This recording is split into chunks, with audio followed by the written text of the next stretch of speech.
Good morning, boys. Today we are going to learn the prose. The title of the prose is My Reminiscence, written by Rabindranath Tagore. The title of the prose is My Reminiscence, written by Rabindranath Tagore. வணக்கம் மாணவர்களே, இன்னைக்கு நம்ம பார்க்க போகிற பாடத்தின் தலைப்பு my reminiscence.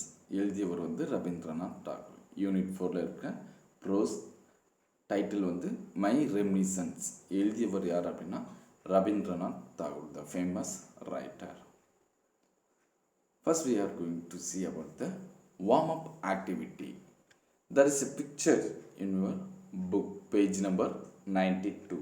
Turn to page number 92. There is a picture, you can see the nature picture. Beauty lies in the beholder's eyes. Beauty lies in the beholder's eyes. What is the meaning of that line? Beauty lies, அழகு என்பது பார்ப்பவரின் கண்களில் அமைந்துள்ளது. How we can see, how we can look at something by the presence of the beholder's eyes. நாம் யார் பார்க்குமோ அவங்களோட மனநிலை, அவங்களோட பார்வை எப்படி இருக்குதோ அதுக்கேற்ற மாதிரி தான் நம்மளோட அழகு அமைந்து இருக்கும் அப்படின்னு சொல்லி இந்த பிக்சரில் சொல்லியிருக்காங்க. You have to read the quote and observe the picture. Complete this graphic organizers. Remember to use suitable adjectives. வார்ம்-அப் ஆக்டிவிட்டியில் என்ன கொடுத்துருக்காங்க அப்படின்னு பார்த்தீங்க அப்படின்னா, இதை பற்றி நீங்கள் அந்த கீழே கொடுக்கப்பட்டுள்ள ஒரு கிராஃபிக் ஆர்கனைசரில் எழுதணும் by using suitable adjectives. Next page.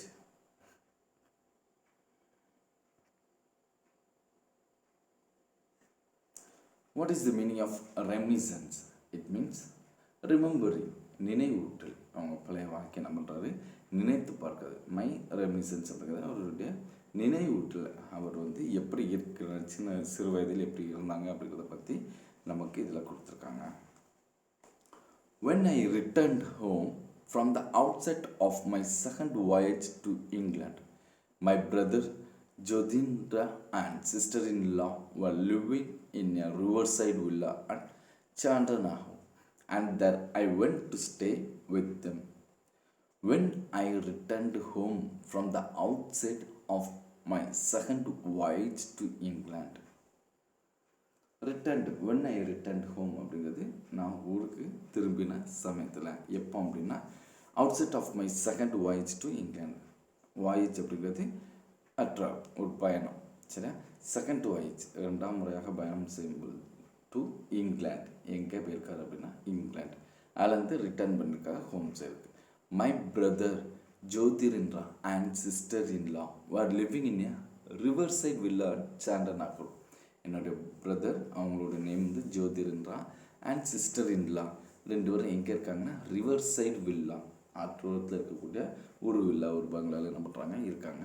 அது எந்த ஊர் அப்படின்னா Chandannagar. And there I went to stay with them.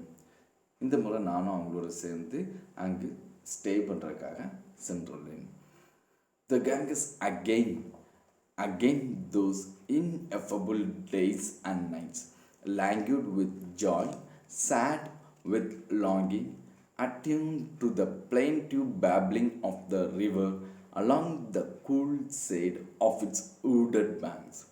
This Bengal sky full of light, this south breeze, this flow of the river, this right royal laziness, this broad leisure stretching from horizon to horizon and from green earth to blue sky. All these were to me as food and drink to the hungry and thirsty. Here it felt indeed like home, and in these I recognized the ministrations of a mother. The Ganges again those ineffable days and nights. மறுபடியும் எங்கன்னா இந்த கங்கை சமவெளி பகுதியில் அவர் என்ன பண்ணுறாரு, ஏற்காரு. Again those, again அப்படிங்கிறது மறுபடியும். Ineffable days and nights. Ineffable, beyond expression, நம்ம சிந்தனைகளையும் தாண்டி இருக்கக்கூடிய. ineffable days and nights. அங்கே இருக்கிறது வந்து விவரிக்க முடியாத அளவுக்கு அவருக்கு சிந்தனையை தாண்டி இருக்கக்கூடிய அளவுக்கு அந்த இடம் இருக்குது. languid with joy, languid moving slowly, கிளாஸில் கொடுத்துருக்காங்க பாருங்க. languid moving slowly with joy, sad with longing, attuned to the plaintive babbling of the river along the cool side of his wooded banks. Babbling அப்படிங்கிறது புலம்பல், babbling that means sounding sad. அந்த river ஓடும்போது sound கேட்கும்னா அதை வந்து அவர் என்ன சொல்கிறாரு, comparison to babbling of the river along the cool sweet of its wooded banks. இரண்டு பக்கமும் என்ன இருக்குது அப்படின்னா உடன் மீன்ஸ் மரங்களால் நிறைந்து இருக்கக்கூடிய ஆற்றுக்கரையெல்லாம் ரெண்டு பக்கமும் மரங்களால் இருந்தால் அது வந்து கூல் ஷேடாக என்ன பண்ணுது, இருக்கிறது. This Bengal sky full of light, this south breeze, this flow of the river, this right royal laziness. The Bengal, he is a Bengal writer. Rabindranath Tagore is a Bengal writer. The Bengal sky full of light. And the sky full of எப்படி இருக்குன்னா, it seems to be light. This south breeze அப்படிங்கிறது தென்றல் காற்று. South breeze, south அப்படிங்கிறது the direction of south, தெற்கு அப்படின்னு சொல்லணும்னா அந்த திசையிலேருந்து வீசக்கூடிய ப்ரீஸ், தென்றல் காற்று. This flow of the river, அந்த ஆற்றின் ஓட்டம், அந்த நதி பாய்கிறதுல அது கங்கை. This right royal laziness, laziness அப்படிங்கிறது ஒரு சோம்பேறித்தனம். This broad leisure stretching from horizon to horizon and from green earth to blue sky. The blue lizard அவங்க என்ன பண்ணுறாரு, அந்த lizard டைமில் எப்படி இருக்கா, horizon to horizon and from green earth to the blue sky. இங்கேருந்து எங்கே போகிற மாதிரி இருக்கா, green earth அந்த பூமியிலேருந்து to the blue sky. All these were to me as food and drink to the hungry and thirsty. இதெல்லாம் அவருக்கு எப்படி இருக்குது அப்படின்னா, லைக் ஃபுட் உணவு, அண்ட் ட்ரிங்க் நீர், to the hungry and thirsty தாகமாக இருக்கிறவங்களுக்கும் பசியாக இருக்கிறவங்களுக்கும் இந்த இயற்கை வந்து இவருக்கு எப்படி இருக்குது அப்படின்னா food and water. Here it felt indeed like home, இது பார்ப்பதற்கு அவருக்கு ஹோம், ஒரு வீடு மாதிரி இருக்குது. And in these I recognize the ministration of a mother. இதெல்லாம் பார்க்கும்போது அவருக்கு வந்து ஒரு ரெகக்னைஸ் கிடைச்ச மாதிரி இருக்கு. Like a mother, ministrations mean taking care, ஒரு தாயோட கவனிப்பு, அர்ப்பணிப்பு மாதிரி என்ன பண்ணுது, இந்த இயற்கையை அவர் ரசிக்கின்றார். And third paragraph.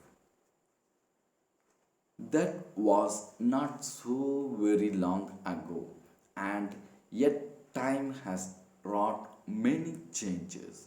Our little riverside nest, clustering under their surrounding greenery, have been replaced by mills which now, dragon-like everywhere, rear their hissing sun, belching forth black smoke. In the midday glare of modern life, even our hours of mental siesta have been narrowed down to the lowest limit, and hydra-headed unrest has invaded every department of life. Maybe this is for the better, but I, for one, cannot account it wholly to the good. That was not so very long ago. நான் இதை பார்த்து ரொம்ப வருடங்கள் ஆகவில்லை, சில வருடங்கள் ஆகிறது. And yet time has wrought many changes. காலங்கள் வந்து என்ன பண்ணுகிறது, நிறைய மாற்றங்களை கொண்டுள்ளது. ராட் அப்படிங்கிறது ஏற்படுத்தியுள்ளது. காலம் வந்து நிறைய மாற்றங்களை அந்த ரிவர் சைடில் ஏற்படுத்தியுள்ளது. ஏற்கனவே நம்ம டிஸ்கிரைப் பண்ணியிருந்தாங்க எப்படி இருக்குது, greenery, shadows, cool shadows, wooded river banks இதெல்லாம் பார்த்தோம். இப்போ வந்து அது எப்படி மாறி இருக்கு அப்படின்னா, அவர் லிட்டில் ரிவர் சைட் நெஸ்ட், அவங்கள ஆற்றுக்கரையில் இருக்கக்கூடிய நெஸ்ட் கூடுகள். Clustering under their surrounding greenery. Clustering it is a forming group ஒரு குரூப்பாக ஃபார்ம் பண்ணியிருக்காங்க. க்ரீனரி ஏற்கனவே பார்த்துருந்தோம், அந்த ரிவர் பேங்க் வந்து க்ரீனரியாக இருக்கும் because of wood. Have been replaced, அது எல்லாமே இப்போ மாறி இருக்கு, ரீப்ளேஸ் பண்ணப்பட்டிருக்குது. எதால்? பை மில்ஸ் விச் நவ், அந்த ரெண்டு ஆற்றுகளில் ரெண்டு பக்கமும் இருந்த காடுகள் மரங்கள் எல்லாமே இப்போ ரீப்ளேஸ் எதால் ஆகிருக்கு? மில்ஸ், தொழிற்சாலைகளாக மாறியிருக்குது. Dragon like everywhere rear their hissing heads. Dragon மாதிரி அதோட இந்த தொழிற்சாலைகள்லாம் பார்த்தீங்க அப்படின்னா அந்த புகை வெளியே வர்றதுக்காக ஒரு சிம்னி குண்டு மாதிரி இருக்கும். இப்போ பார்க்குறதுக்கு எப்படி இருக்குன்னா, அதில் dragon like everywhere rear their hissing heads belching forth black smoke.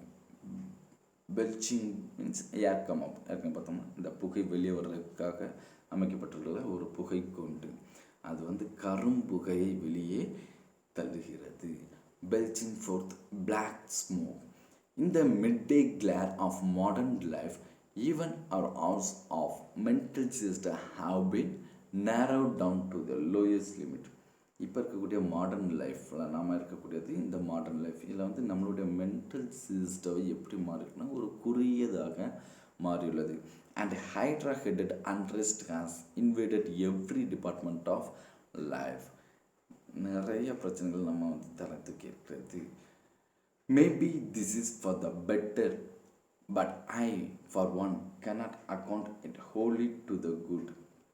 நம்ம வாழ்க்கையில் நிறைய மாற்றங்கள் எல்லா துறைகளையும் ஏற்பட்டிருக்கிறது. ஆனால் இது வந்து எல்லாமே சரியானது அப்படின்னு நான் ஒருபோதும் சொல்ல மாட்டேன் அப்படின்னு சொல்லியிருக்காப்புல. Next paragraph. These lovely days of mine at the riverside passed by like so many dedicated lotus blossoms floating down the sacred stream. Some rainy afternoons I spent in a veritable frenzy, singing away old Vaishnava songs to my own tunes, accompanying myself on a harmonium. On other afternoons, we would drift along in a boat, my brother Jyotirindra accompanying my singing with his violin, and as beginning with the Puravi, we went on varying the mode of our music with the declining day. We saw on reaching the Bahaka, the western sky close the doors of its factory of golden ties, and the moon on the east rise over the fring of trees. These lovely days of mine, நான் enjoy பண்ண அந்த நாட்கள் at the riverside passed by like so many dedicated lotus blossoms floating. அந்த டைமில் எப்படி இருக்குன்னா நிறைய lotus blossoms, lotus தாமரை blossoms பூக்கள் மலரும்னா அந்த time. floating down the sacred stream, அந்த தாமரை வந்து அப்படியே மிதந்து செல்கிறது. எதில் அப்படின்னா அந்த புனிதமான ஸ்ட்ரீமில். Some rainy afternoons I spent in a veritable frenzy. சில நேரம் மதிய பொழுது வந்து மழை பெய்யும் அந்த டைமில் I spend in a veritable frenzy, exciting ஆவலாக இருக்கும். சிங்கிங் அவே ஓல்ட் வைஷ்ணவா சாங்ஸ், பழைய வைஷ்ணவா சாங்ஸ்லாம் அந்த டைமில் நான் பாடுவேன். டு மை ஓன் டியூன்ஸ், நானே சுயமாக சொந்தமாக அந்த டியூனை ஏற்படுத்துவேன். Accompanying myself on a harmonium, எனக்கு துணைக்கு என்னது வச்சுருப்பேன் அப்படின்னா ஹார்மோனியம் ஒன்று நான் வச்சுருப்பேன். அது மூலமாக நான் என்ன பண்ணுவேன், நானே ஓனாக டியூன்ஸ் க்ரியேட் பண்ணி அந்த வைஷ்ணவா சாங்ஸை நான் என்ன பண்ணுவேன், பாடுவேன். ஆன் அதர் ஆஃப்டர்நூன்ஸ், சில நேரங்கள் சில மதிய வேளையில் we would drift along in a boat, நாங்கள் என்ன பண்ணுவோம், போட்டில் ஒரு ட்ரிஃப்ட் போவோம். மை பிரதர் ஜோதிரிந்திரா அக்கம்னிங் my singing with his violin, நாங்கள் அப்படி போகும்போது பாட்டு படிப்போம். அப்போ வந்து என்னுடைய பிரதர் ஜோதிரிந்திரா என்ன பண்ணுவார்னு என் கூட சேர்ந்து அவருடைய வயலினை கூட கூப்பிட்டு எனக்கு கம்பெனி கொடுப்பார். And as beginning with the Purabi, நாங்கள் தொடங்கும்போது புரவி அப்படிங்கிற சாங்லேருந்து தொடங்குவோம். we went on varying the mode of our music. நாங்கள் பல்வேறு வகையான மியூசிக்கில் போவோம். with the declining day we saw on reading the பகாக்கா. நாங்கள் கடைசியில் அந்த டே முடிய போகிற டைமில் எது வாசித்து கொண்டு இருப்போம் அப்படின்னா பகாக்கா அப்படிங்கிறத வாசித்துட்டு இருப்போம். the western sky closed the doors of its factory of golden tides. அந்த வெஸ்டர்ன் ஸ்கை வந்து அப்படியே கொஞ்சம் கொஞ்சமாக மறையிற பொழுது and the moon on the east rise over the fring of trees. அந்த ஸ்கை வந்து அப்படி கொஞ்சம் கொஞ்சமாக மறைகிறது. இப்போ எது வருதுன்னா மூன் வந்து அந்த ஃப்ரிஞ்ச் ஆஃப் ட்ரீஸ் சரியா, அந்த மரக்கிளைகள்லாம் இருக்கும்ல கைகள் மாதிரி இருக்கக்கூடிய அந்த மரக்கிளைகளுக்கு ஊடாக என்னது வருகிறது அப்படின்னா மூன் வருகிறது அப்படின்னு நேச்சரை பற்றி ஒரு சொல்லியிருக்கார். Okay students, we will see the remaining part in the next class. Today homework activity for you. You have to write the glossary. Glossary கொடுத்துருக்காங்களாமா, you have to write it 2 times in your English notebook. சரி, இந்த கிளாஸில் 2 நேரம் உங்களுடைய நோட்டில் எழுதி உங்களுடைய subject teachers English டீச்சர்ஸ்க்கு send பண்ணுங்கள். Thank you students.